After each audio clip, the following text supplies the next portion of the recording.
El día 9 de agosto conmemoramos el Día Internacional de los Pueblos Indígenas.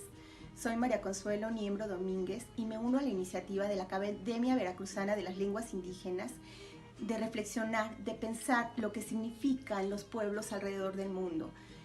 Y bueno, creo que debido a la pandemia que ha provocado el COVID-19 a nivel mundial, es hora de repensarnos, es hora de romper paradigmas, es hora de ver el daño que ha hecho, que hemos hecho a la naturaleza y que nos hemos hecho como humanidad.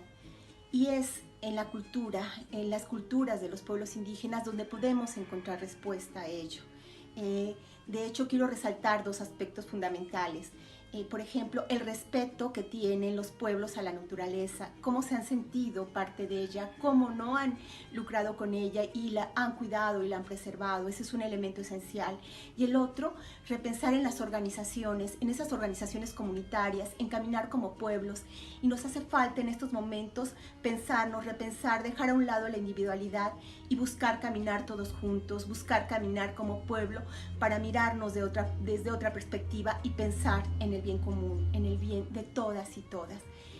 Hoy reconozco toda esa gran riqueza cultural que tienen los pueblos y bueno, hago un llamado a que valoremos lo que este mundo de los pueblos indígenas nos ofrece. Muchas gracias.